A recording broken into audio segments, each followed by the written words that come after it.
अस्सलाम वालेकुम।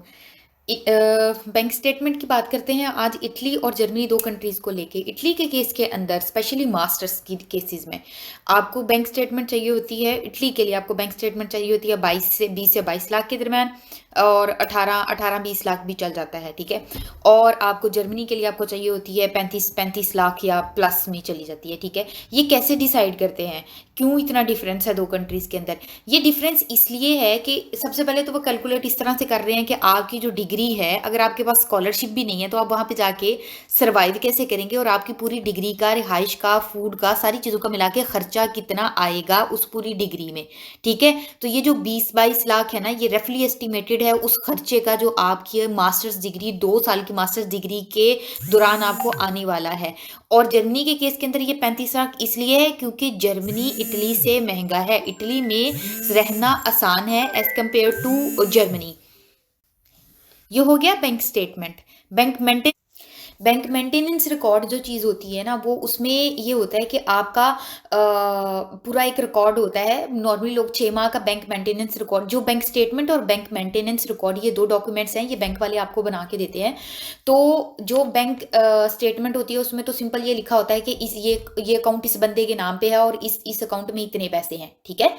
और जो बैंक मेंटेनेंस रिकॉर्ड होता है, नॉर्मली पिछले लेटेस्ट 6 महीने का लोग बैंक मेंटेनेंस रिकॉर्ड लगाते हैं। उसमें ये होता है कि ये पैसा किसने भेजा, किस दिन पे कितने आए, कितने गए, किसको भेजे, और इस सारे 6 माह के ड्यूरेशन के अंदर एक सर्टेन अमाउंट जो है उस अकाउंट के अंदर मेंटेन रही। Let's say that certain amount is 15 lakh, ठीक है? तो उन्होंने कहा कि जितने भी आए, जितने भी गए, लेकिन 15 lakh let's suppose is the amount कि जो कि इस अकाउंट के अंदर मेंटेन रही है। इससे पहला ऑब्जेक्टिव तो उनका ये है कि उनका ये देखना है कि जी सोर्स ऑफ इनकम, पैसा आ कहाँ से रहा है, किस सोर्स से रहा, ठीक है?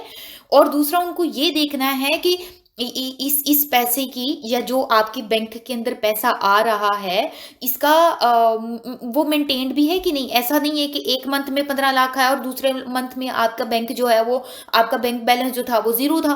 तो इस सूरत में आप क्या करोगे वहां पे भाई बैठे, ठीक है? तो उनको ये मेक श्योर करना है कि एक continuous source, stable source of income है, जो कि जिसकी वजह से आपका जो बैंक अकाउंट है वो स्टेबल है, ठीक है? वो आपको सपोर्ट कर सकता है। It has capacity to support you enough for your degree. Critical point ये है यहाँ पे बताने वाला कि जर्मनी के केस में ऐसा नहीं होता। जर्मनी के केस के अंदर आपको ब्लॉक अकाउंट शो करवाना पड़ता है। ब्लॉक अकाउंट का मतलब है कि वो रकम जो है वो बाउंड हो गई है और वो सिर्फ एक इंस्टॉलमेंट की शेप में वो निकलती है, और आप उसको इंस्टॉलमेंट में मंथ बाय मंथ आप यूज कर सकते हैं। लेकिन इटली में ऐसा नहीं होता। इटली में कोई बाउंड करवाने की जरूरत नहीं है, आपने सिर्फ, और ये किसकी स्टेटमेंट, आप अगर आपके पास खुद के पैसे नहीं है, आप अपनी अम्मी के, अब्बू के, खूनी रिश्ते के, आप रिश्ते, अब ब्लड रिलेशन लोग प्रेफर करते हैं कि ब्लड रिलेशन हो, लेकिन आपके जो रिलेटिव्स हैं, मैंने देखा है कि वो भी स्पॉन्सर कर रहे होते हैं। ताए चाचे, आपकी नंद, आपके जेठ, सब जो हैं वो रिलेशनशिप अगर एक आप प्रॉपर वे में वहां पे डिक्लेयर करवा सकते हैं, कर सकते हैं, तो डेफिनेटली वो आपको स्पॉन्सर जो है वो कर सकते हैं, ठीक है?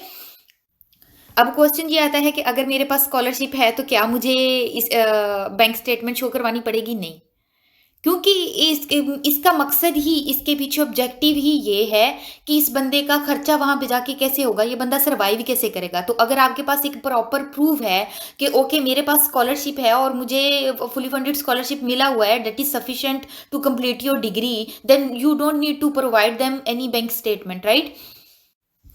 देखिए जी, जो आपका वीज़ा है ना, अगर आपके पास स्कॉलरशिप नहीं है तो आपका वीज़ा लिटरली 100% आपका वीज़ा जो है, आपकी स्टेटमेंट जो है ना उसके ऊपर, फाइनेंशियल स्टेटमेंट जो है ना उसके ऊपर डिपेंड कर रहा होता है। अगर आप सफिशिएंट जो है ना फाइनेंशियल स्टेटमेंट उनको नहीं दिखा सके, बैंक स्टेटमेंट नहीं दिखा सके, तो आपको वीज़ा नहीं मिलता, ठीक है?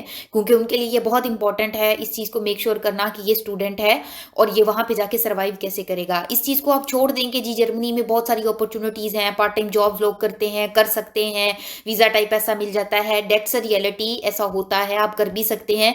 लेकिन जब वो आपको वीज़ा दे रहे होते हैं, at the time they don't consider these things, ठीक है?